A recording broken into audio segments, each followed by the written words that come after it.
Maybe you don't see that. Because why? Because you're busy watching the NFL. All right, or the NBA, or the American baseball thing or something. I'm sure there's one of those, okay? Or your soap operas, or your Seinfelds, and all your other shows.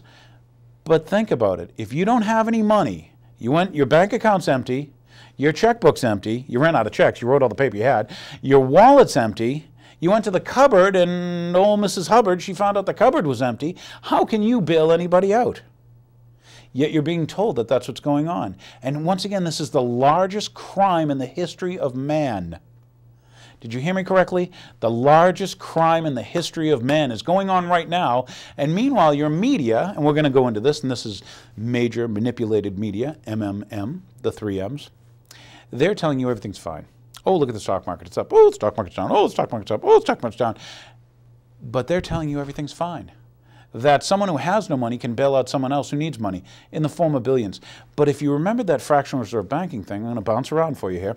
You remember that, gee, I took this loan, right, and I gave it to this person, and he said, oh, I'm depositing that on my books, as money on my books, so I'm a bank, I can lend out more money.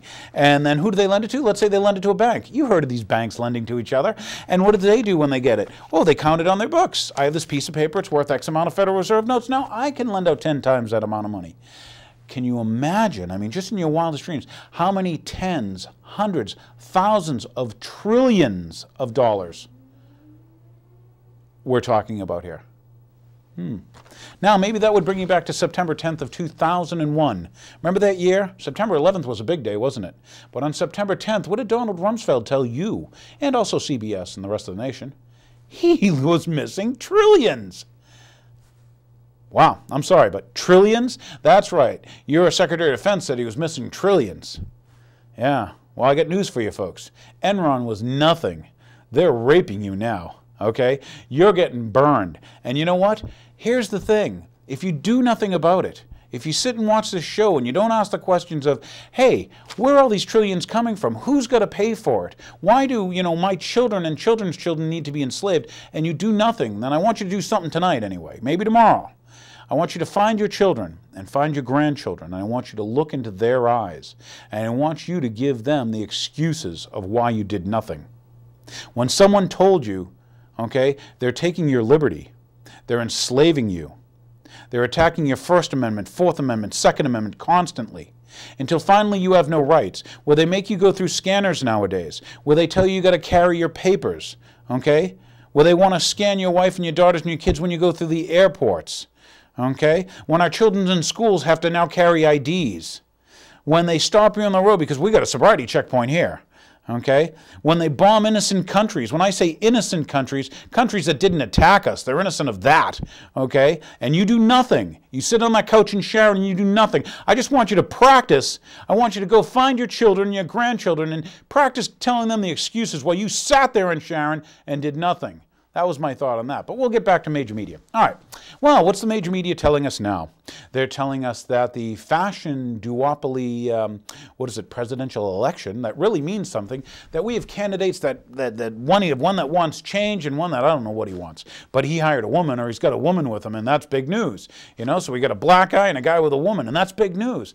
And meanwhile, both of them, once again, get their funding from Goldman Sachs.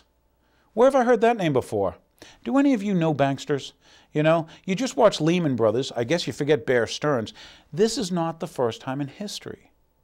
Do you understand what happened in Mexico many years ago? Oh, and by the way, the peso's almost at parity with the dollar. Hello, okay? Do you know what that means? Do you know what's happening to our currency, what's happening to our nation? All these people that outsource what? All the jobs? We don't need to build anything. We don't need the... Hey, how much technology do you need if you don't make anything?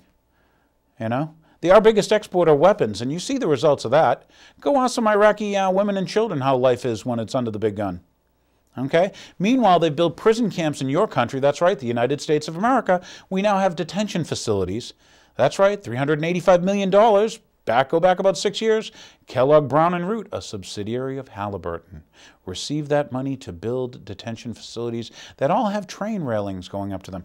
Why is all the things that's happening in our news, or at least in our world, whether you want to accept it or not, similar to what happened in Germany? And why do the Sharon people, of all people, the Sharonite, why do we glaze over it and say, oh, it's nothing, it's for our best, we need to be safe, we need to give up all our rights, we need to, you know, squash free speech, we need to put people in cages when they want to speak out. We need security to keep people from speaking out when, you know, a candidate's here and somebody asks them a real question, then they tase them, and you Sharonite, you do nothing. Maybe you do something, I'm not seeing it. I'd love to have you come on the show and tell us what you have done and what you can do to not only help maintain the liberty of the people. And because if they silence me or they silence you, it's unpopular speech that gets silenced. And if we remember the First Amendment, the freedom of press, the freedom of speech, okay, why it's important, it's because it's the dissenters that get silenced. And the dissenters usually have something. They have something usually called truth. And it's truth that they're suppressing. Okay? You see the paper every day. Are they telling you the truth? Look at what's happening financially. They telling you what's going on? They telling you the real truth? Are you finding out about what the bankers have been doing? How they've been taking your country down? You know, they're going after your pensions next. You may sit back on the couch and do nothing, but I'm here to tell you, when you wake up in the morning, you say, gee, what happened to my pension? You know, there was a guy on my television. I used to live in Sharon. There was a guy on my television, and when he came on, he said, you know, these banksters, these globalists, they were out to get him. Out to get him in what way? Well, they thought maybe if they impoverished the people and at the same time built a police state so that now we have what? Department of Homeland Security. Headed up by who? A guy by the name of Chertoff. What do I know about Chertoff? Hey, he's a dual citizen. How come the guy who's in charge of Homeland Security for the United States of America isn't just an American? Rather interesting. And by the way, Chertoff, wasn't he in the Department of Justice? You know, that's the group of people that didn't investigate 9/11 because the president appointed a commission, right? And yeah, Chertoff, wasn't he also responsible for investigating the anthrax? That's right. They poisoned you people. So anyway, we'll go on to topic 2. It's bad enough that one, we have financial issues that, you know, you're being lied to about. But then we have the media that's lying to you constantly. And now what do we have? We have people, why would they want to poison you? What is it about you that they want to poison you? When in history have there been people that wanted to poison you? What do you think of people who want to poison you? Gee, if they'd put anthrax, you know, out on you, would they put things in your water? Now, people talk, they say, well, gee, you know, there's a lot of autism in children, and they say, well, it could be that mercury, that thimerosal that's put in our vaccines, let alone other heavy metals and stuff. And you ask yourself, why would someone put mercury and heavy metals in my vaccines? Wow. Well, let's think about some of the companies. Well, we have Bayer. Happens to be a German company, right? Because all you Sharonites know what Germans can do. So anyway, Bayer, oh, that's right. They had Factor VIII, a blood product, didn't they? And in that blood product, there was simian virus 40, SV40. And interestingly enough, they inoculated a lot of people in Africa. And then all of a sudden, a lot of people in Africa had AIDS. People that didn't even practice unsafe sex, people that didn't do IV drug use, how did they all get AIDS? How did children get it and the mothers didn't have it? You know? This is after they're born. But once again, Bayer got caught doing that. Yeah, and there's people serving in time in France, in jail, because they knew there was AIDS virus in the vaccines that they gave people. Lucky for us, they wouldn't allow them to ship it over here. But that was a German company called Bayer. And I'm not picking on Germans right now. You know, Bavarians or anybody, you know, Austrians and stuff. But then we'll take Merck. Yeah, you've heard of Merck. You guys are pharmacological people out there in Sharon. I'm sure there's pharmacists and doctors out in the audience. You may not be watching the show now, but your friends should tell you to tune in because you'd find out that Merck, yeah, Merck knew that Vioxx was giving people heart attacks. Yet, they still gave Vioxx to you, didn't they? And your father and your brother got Vioxx for you. And they knew it gave people heart attacks. That's like, you know, they're pushing that human papillomavirus vaccine on you now. That's Merck also. Weren't these people around during the Second World War?